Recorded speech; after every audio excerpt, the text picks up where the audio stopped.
During the Super Bowl final, my husband, Marcus, suddenly suggested we make a bet. Watching the game reach its halftime mark, he said casually, if the Eagles win, we get a divorce. What do you say? The Eagles were leading by a landslide. They were bound to take home the championship ring tonight. I stared blankly at the TV screen, my mind drifting back to an Instagram post I had seen just this afternoon, uploaded by Marcus's secretary, Haley. Mr. Marcus said that if the Eagles win tonight, he will finally take our relationship public. Perfect timing because I have a little surprise waiting for him too. The surprise Haley mentioned was a photo of a positive pregnancy test showing she was 2 months along. Remembering the sweet, pampering messages Marcus had left under her post to make her happy, I felt an overwhelming sense of exhaustion. With only 1 minute left on the clock before the game ended, I spoke in a quiet voice. Okay, I'll take that bet. The game ended. Around us, the screams and cheers of our friends watching the game were deafening. Only Marcus and I sat in a silence that felt completely out of place. Marcus froze, looking at me in surprise. I looked at the final score on the screen. Then, I said softly, you won. He was always going to win this bet. I didn't want to fight it anymore. Marcus, I agree to the divorce. In our 5-year marriage war, he had finally won. On the drive back, Haley sent Marcus a Snapchat voice note, her voice bubbling with excitement. Marcus, the Eagles actually won. Does this mean we can finally tell everyone about us? The voice note played out loud by accident. Every single word fell clearly into my ears. Marcus instinctively glanced at me through the rearview mirror, but he only saw me staring out the window, completely expressionless. He cleared his throat. It was just a random bet before the game started. I was just trying to make her happy. But, Marcus paused, his tone turning somewhat indifferent.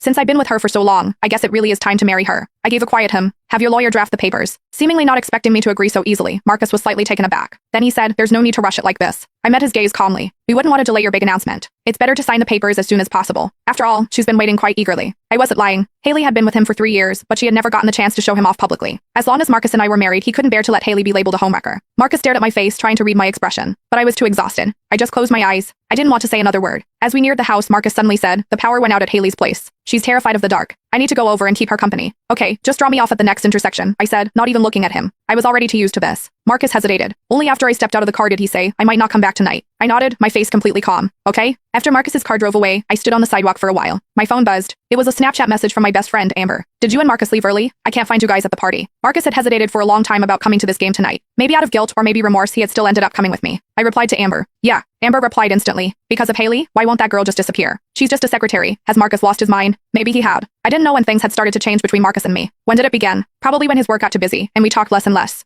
He stopped sharing the funny little details of his day with me. His replies to my messages took longer and longer. Strangely, the thought of divorce didn't make me sad. Instead, I felt a weight lifting off my shoulders. We had known each other for 8 years and been married for 5. This marriage, which had kept me awake for countless painful nights, was finally coming to an end. Just then, a voice note from Marcus came through. Go to bed early. Marcus always had this habit of slapping me first and then giving me a sweet treat. I was used to this way of living too. Back home, I collapsed onto the couch, feeling drained. I stared numbly at the empty house. I don't know how much time passed before my phone lit up again. It was a notification for an Instagram update from Haley. I clicked on it. It was her relationship hard launch post. Congrats to the Eagles for winning the championship. Marcus won his bet. Family of 3, finally together. The photo showed 2 hands overlapping on top of a pregnancy report. My hand automatically drifted to my own stomach. My own medical report from yesterday's checkup was still sitting in my purse. 4 weeks pregnant. It was my second I lowered my eyes.